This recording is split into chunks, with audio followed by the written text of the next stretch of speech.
안녕하세요. 결혼한 지 10년 된 40대 여성입니다. 제가 오늘 이렇게 사연을 쓰게 된 건 제가 어쩌다 폐암 걸린 시아버지를 모른 척하게 되었는지 이야기하고 싶어서예요. 속사정을 모르는 사람들은 저처럼 독한 며느리가 있겠냐고 욕을 하겠지만 제 이야기를 듣고 나면 그래도 저를 욕할 수 있을까 싶네요. 남편하고는 사내 커플로 만나서 2년 정도 연애하다가 결혼했어요. 같은 부서는 아니었지만 오고 가며 서로 얼굴을 익혔고 그러다 우연히 연말에 있었던 회사 행사에서 이런저런 대화를 나눌 기회를 갖게 되었죠. 술도 한 잔 들어가서 그랬던 건지 평소라면 워낙에 낯을 가리는 성격이다 보니 아무리 얼굴은 안다 해도 통성명도 한 적 없는 남자와 대화를 나눌 일은 없었을 텐데 그날은 이상하게 남편하고 별의별 이야기를 다 나눴던 것 같아요. 게다가 내친김이라고 해야 할지 연락처까지 교환했고요. 그리고 이후로 남편이 먼저 밥 먹자 영화 보자 하며 데이트 신청을 해왔고 그렇게 사귀게 되었습니다. 사귀는 동안 사내 커플이긴 했어도 뭐 부서도 다르고 업무적으로 겹치는 게 없어서인지 저희가 사귀는 걸 아는 사람들은 많지 않았어요. 그래서 조용히 연애하다 부부의 연을 맺게 되었답니다. 결혼 허락을 받을 당시만 하더라도 시댁이나 친정이나 여러모로 비슷한 환경이었어요. 양가 부모님 다 재산 어느 정도 가지고 계셨고 노후 준비도 되어 있으셨지요. 다만 시댁은 서울에, 친정은 지방에 있었고 저희 부부는 직장이 서울이다 보니 자연스레 시댁과 멀지 않은 곳에 신혼집을 구하게 되었습니다. 신혼집을 구하던 당시 시댁에서 1억 지원받았고 친정에서는 2억을 해주셨어요. 아무래도 친정에서는 제가 개혼이다 보니 조금 더 신경 써주신 부분이 있었습니다. 아무튼 그래서 뒷말은커녕 솔직히 남들보다 조금 여유롭게 신혼생활을 시작할 수 있었던 것 같아요. 그리고 이후로 아무래도 저희가 시댁에서 제일 가깝게 사는 자식들이다 보니 여러 가지로 시부모님을 챙겨야 하는 상황이 잦았습니다. 참고로 남편에게는 위로 아주버님과 신우가 있는데 다들 결혼해서 자식 낳고 살고 있었어요. 그리고 해놓고 사는 걸 이야기하자면 처음에 저희가 결혼하던 당시만 해도 당연히 두 집이 저희보다 형편이 좋았습니다. 남편 말로는 실제로 아주버님은 결혼할 때 집 한 채 받으셨고 신우도 2억 받아갔다고 들었어요. 하지만 시부모님 재산이고 제가 없을 때 있던 일인데 왜 당신은 1억만 해주시는 거냐고 묻기도 그렇잖아요. 그래서 시댁도 아주버님은 개혼이었고 신우는 있는 집으로 시집을 가다 보니 특별히 더 신경을 써주셨나 보다 생각하고 크게 의미를 두지는 않았습니다. 솔직히 그런 거 하나하나 의미 부여하기 시작하면 제가 뭘 어떻게 바꿀 수 있는 상황도 아닌데 제 속만 쓰린 거 아니겠어요. 아무튼 그런데 이렇게 살다 보니까 아무리 부모가 한미천해줘도 자식들이 어떻게 쓰느냐에 따라 결과물이 달라지더라고요. 아주버님네도 그랬습니다. 처음에 해준 집을 잘 가지고 계셨더라면 솔직히 몇 억은 버셨을 거예요. 그런데 아주버님이 잘 다니던 회사를 관두고 갑자기 창업을 하시겠다들면서 홀랑 집을 파셨거든요. 그런데 창업이 말이 쉽지. 뭐 가게만 차려놓는다고 손님이 알아서 오는 건 아니잖아요. 평생 더우면 찬바람 나오고 추우면 뜨뜻한 바람 나오는 데서 공부하고 일만 하시던 아주버님이셨습니다. 그런데 갑자기 무슨 음식점을 하시겠다고 하셔서는 결국 장사 시작하고 3년 만에 시쳇말로 다 말아먹었어요. 그리고 신우로 말하자면 솔직히 얄미울 때가 한두 번이 아니었어요.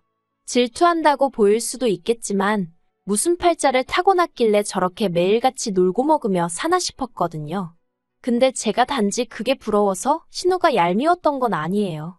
막말로 저도 시간 있고 돈 있었으면 신우처럼 살았을 테니까요. 하지만 까놓고 말해서 자기가 자식이면 자식된 도리는 해야 하는 거 아닌가 싶대요. 예를 들어 몇 년 전 시어머니가 인공관절 수술을 하셨을 때도 말이에요. 시어머니가 연세가 많으신 것도 아니었는데 남들보다 이른 나이에 인공관절 수술을 하셔야만 했어요. 그리고 그 일로 시어머니는 육체적인 고통으로 고생을 하신 것도 있지만 심리적으로 무척이나 힘들어 하셨어요. 인공관절이라는 게 한 번 수술하고 나면 길어야 10년 쓴다는데 그래봤자 당신 나이 70도 안 된다면서 이후에는 어떻게 사느냐고 걱정이 이만저만이 아니셨지요. 그리고 사람들이 인공관절 수술은 노인들이나 하는 거라고 생각하는데 당신은 나이가 60도 안 되었는데 그런 수술을 받았다면서 거기서 오는 우울감도 상당하신 듯 했어요. 그런데 신우는 단지 자기가 시댁에서 2시간 거리에 산다는 이유로 수술 때도 그렇고 거의 얼굴을 비추는 법이 없었습니다. 하지만 2시간 거리에 있는 친정에는 안 와보더라도 10시간 거리의 미국에는 잘만 가더라고요. 물론 제가 그런 신우 대신 혼자 시어머니를 돌본 게 억울해서 이런 소리를 한다고 생각하는 사람들도 있을 겁니다. 그리고 솔직히 저도 사람인데 가끔은 혼자 시어머니 비위 맞추고 상대해드리는 일이 버겁게 느껴지던 때도 있었으니 그 말이 완전히 틀렸다고 할 수는 없겠네요. 하지만 그래도 저는 저희 친정어머니도 워낙에 할머니를 지극히 모시는 걸 10여 년 가까이 옆에서 보며 자랐기 때문에 며느리로서 응당해야 할 일이라고 생각했어요. 그리고 실제로 시어머니가 저한테 매번 고맙다, 너밖에 없다, 너만한 며느리가 세상에 있겠느냐, 그런 말씀을 자주 해주셨거든요. 왜 사람이 말 한마디로 천냥빚 갚는다고 하잖아요. 제 기분이 딱 그랬어요. 이따금씩 힘들고 지치더라도 시어머니가 그런 말씀을 해주시면 그래, 내가 잘하고 있는 거구나. 그래, 남들이 어떻게 하건 그게 무슨 상관이냐. 나는 내 알도리만 잘하자, 그렇게 생각했지요. 그리고 무엇보다도 남편 또한 이런 저에게 무척이나 고마워했습니다. 남편은 이제껏 제가 하는 말에 한 번도 안 된다 한 적이 없었고 화를 낸 적도 없었어요. 제가 이렇게 하자 하면 좋다고 하고 또 저렇게 하자 해도 좋다고 하는 그런 사람이었거든요. 그래서 정말 나 하나 희생한단 마음으로, 억울한 마음보다는 보람찬 마음으로 지난 세월을 보냈는데 이렇게 시부모님한테 뒤통수를 맞을 줄은 정말 상상도 못했습니다. 작년 이맘때쯤이었어요. 얼마나 충격적이었는지 지금도 그날이 생생히 떠오릅니다. 그날은 토요일 아침이었고 전날 저나 남편 둘 다 야근으로 늦게까지 일을 했던 탓에 늦잠을 자게 되었지요. 느지막이 일어나서 브런치나 해먹자며 소세지 굽고 계란 후라이를 하고 있는데 옆에서 커피를 내리던 남편이 정말 대수롭지 않다는 듯 저한테 자기 우리 부모님이 건물이랑 땅 있는 거 알지? 하고 말문을 열더군요. 그래서 제가 아는데 왜? 하고 대답했습니다. 그리고 이때까지도 그 뒤로 나올 내용은 조금도 예상하지 못하고 있었거든요. 그런데 남편이 그 재산 며칠 전에 형하고 누나 앞으로 증여해 주셨대. 그러는 거예요. 솔직히 제가 평소에 시부모님 재산을 생각하면서 무슨 꿈을 꾸고 있었다던가 그런 일은 결코 없었습니다. 하지만 그 이야기를 들으니 순간 당황스럽더라고요. 그래서 아주버님하고 형님만 하고 되물었어요. 그랬더니 남편이 한다는 말이 응영은 장남이고 누나는 하나뿐인 딸이라서 그렇게 해주셨다네 하는 거예요. 그래서 제가 남편더러 당신은 아무렇지도 않냐고 물었습니다. 그랬더니 남편이 자기는 전혀 상관없다나요. 사실 저희 남편이 워낙에 욕심 없는 성격이긴 해요. 그리고 지난 몇 년 동안 상황이 많이 달라져서 결혼 초와는 달리 아주버님에 비해서는 저희가 월등히 잘 사는 상황이었고 신혼애야 워낙 그쪽 시댁의 재산이 있으니 저희와 비할 것은 아니었지만 그렇게 치자면 저도 친정부모님 상황이 나쁘지만은 않았으니까 솔직히 속된 말로 딸릴 건 없다고 생각했지요. 하지만 그것과는 별개로 그간 저한테 정말 미주알고주알 다 이야기하시던 시어머니가 그런 이야기는 쏙 빼놓고 안 하셨다는 것도 서운했고 제가 그간 시부모님께 어떻게 해드렸는데 하는 생각을 하니까 너무 섭섭하더라고요. 하지만 더 열받는 건 남편이 이후에 한 말이었습니다. 시부모님이 남편더러 저한테는 당신들 죽을 때까지 말하면 안 된다고 했다는 거예요. 그리고 이 말을 듣는 순간 남편은 별 생각이 없었다지만 저는 느낌이 딱 오더라고요. 돌아가시는 그날까지 효도는 나한테 받으실 생각이었나 보다 하는. 한편 그 대화를 나누고 며칠 뒤 시부모님이 저더러 제가 한갈비찜이 먹고 싶으시다며 전화를 하셨더라고요. 그래서 그럼 자리 한번 만들어서 밥도 먹으며 말을 해봐야겠다 싶었습니다. 그렇게 저희 집에서 저녁 식사 자리가 만들어졌고 남편은 시부모님께 티내지 말라고 했지만 저는 도무지 모른 척 넘어갈 수가 없었기에 유산 이야기를 꺼냈어요. 그런데 제 말의 요지는 왜 저희는 안 주셨냐가 아니라 왜 저한테는 숨기셨냐였거든요. 솔직히 저한테 남편한테 말씀하셨듯이 아주버님은 장남이고 신우는 하나뿐인 딸이라서 그렇게 챙겨주고 싶다 하셨으면 서운하긴 했겠지만 제가 안 된다고 하진 않았을 거예요. 말 그대로 그 재산은 시부모님 재산이니 제가 이렇게 저렇게 하시라고 말할 주제가 못 되잖아요. 그렇지만 그래도 저한테도 이야기를 해주셨으면 좋았을 것 같다고 말은 해야겠다 싶대요. 그래서 시부모님께 제 생각을 조심스레 전했습니다. 그런데 시부모님의 결론은 며느리는 며느리일 뿐인데 왜 시댁 재산에 관심을 갖느냐였어요. 며느리는 피를 나눈 가족은 아니지 않냐? 그러니 유산상 속에 있어서는 며느리는 나설 자격이 안 된다나요? 그리고는 저더러 하시는 말씀이 서운해하는 것도 말이 안 되는 거라면서 저더러 이상한데 관심 갖지 말고 할도리만 잘하면 된다는데 요즘 말로 현타라고 하죠? 그게 정말 딱 오더라고요. 누구한테 뒤통수 한 대를 세게 맞은 듯 정신이 드는 느낌이었습니다. 그래서 그날 정말 식사를 코로 한 건지 입으로 한 건지도 모르게 하고 시부모님이 집에 가신 이후로 남편에게 당신도 들었지 않냐며 나는 완전한 의미의 가족은 아니니 앞으로 그렇게 알고 살겠다 했어요. 나는 며느리로서 이 집에서 권리는 없고 의미만 있는가 본데 그런 역할은 못한다고요. 그러자 남편이 저 좋을 대로 하랍니다. 자기가 어떻게 하라고 강요하고 싶은 생각은 없다면서 오히려 자기가 생각이 짧았던 것 같다고 미안하다고 하더라고요. 그리고 그때부터 시부모님께 아무것도 해드리지 않았습니다.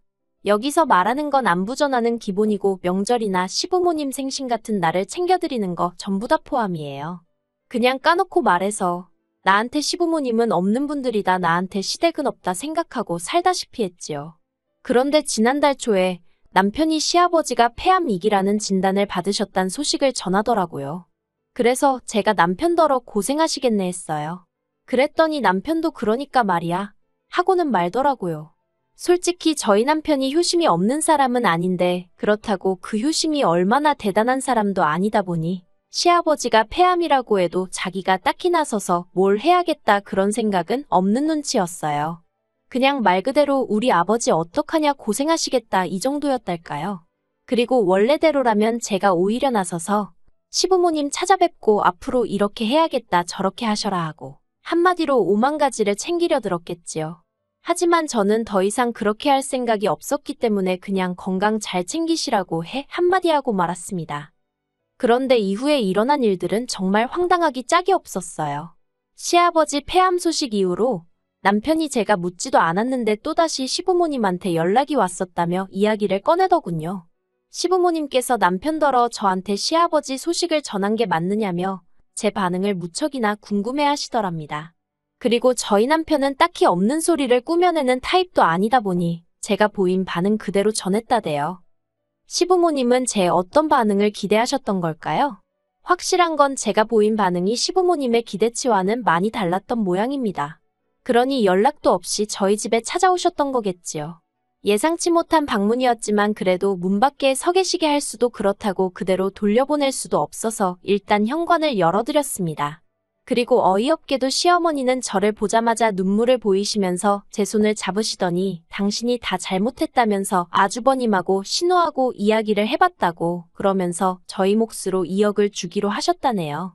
그리고는 덧붙이시기를 이제 이 돈 받고 마음 풀라면서 예전처럼 잘 지내고 싶다 하셨는데 솔직히 마음이 풀어지기는커녕 짜증이 나더라고요. 막말로 2억 받고 시아버지 병수발이나 들라는 소리를 하러 오신 게 눈에 뻔히 보였으니까요. 그래서 제가 2억을 주신다는 게 저한테 주신다는 것도 아니고 저희 남편한테 증여해 주시는 거 아니냐 그러면 남편하고 이야기하시면 되지 왜 저한테 이러시냐 했어요. 어머님 말씀대로 피 한 방울 안 섞였는데 저한테 이런 이야기 하시는 이유가 뭐냐고요. 그리고는 남편도 옆에서 시부모님더러 그러게 왜 이 사람한테 그러냐고 한마디 덧붙이대요. 형하고 누나만 줘도 이해할 땐 언제고 이제 와서 왜 나한테도 준다고 하는 거냐면서 나는 그 돈 안 받아도 상관없어 그러는데 솔직히 남편이 눈치가 없어서 그렇지 사람이 겉과 속이 똑같거든요. 그리고 남편이 그렇게 나가니까 시부모님도 더는 당신들 속내를 어떻게 포장할 방법이 없으셨던 모양입니다. 저희더러 그래서 아픈 시아버지를 계속 모른 척 할 참이냐고 따지듯 물어오셨으니까요. 그래서 제가 아주버님하고 신우는 도대체 뭐하냐고 되물었어요. 저는 이때까지 할 만큼 한 것 같은데 그래도 가족도 아니라고 하는데 제가 뭐 한다고 병수발을 들겠냐고요. 그리고는 남편더러 배웅 잘 애들이라 한마디 하고 안방으로 들어가 버렸습니다. 그리고 그날 이후로 시댁하고는 정말 완전히 발길을 끊었습니다. 물론 남편도 그런 것은 아니고 저만요. 남편은 종종 시댁에 일이 있으면 가기도 하고 묻지 않은 쓸데없는 소식도 전하고 그런 식이에요. 보아하니 아주버님이랑 신우가 남편한테 네 마누라 마음 좀 달래보라며 어지간히 달달 볶는 모양입니다. 하지만 저희 남편은 그러면 직접들 하던가 왜 나한테 그러냐고 버티고 있다대요. 그러면서 자기 잘하고 있는 거 맞냐며 웃는데 이 인간은 속이 있는 건지 없는 건지 모르겠어요. 그리고 시아버지 병세는 뭐 딱히 호전되고 있는 것 같지는 않습니다. 병원까지 원래는 매번 저나 남편이 모셔다 드렸는데 남편은 승진 이후로 회사 일이 바빠져서 지금은 두 분이 택시 타고 다니시는 것 같아요. 다른 소식은 잘 모르겠습니다. 제가 전혀 관심을 안 갖고 있다 보니 남편이 소식을 전해도 그냥 그런갑다 하고 한 귀로 듣고 한 귀로 흘리고 있거든요. 아무리 시부모님과 며느리 사이라고 해도 이것도 결국 사람 대 사람 사이잖아요. 그러면 한쪽만 노력한다고 될 일이겠어요? 죽을 때까지 저는 모르게 하란 말 잊지 못할 것 같아요. 그러니 이 관계도 영원히 나아질 수 없겠지요. 아무튼 저는 할 만큼 했다 싶으니 후회는 없네요.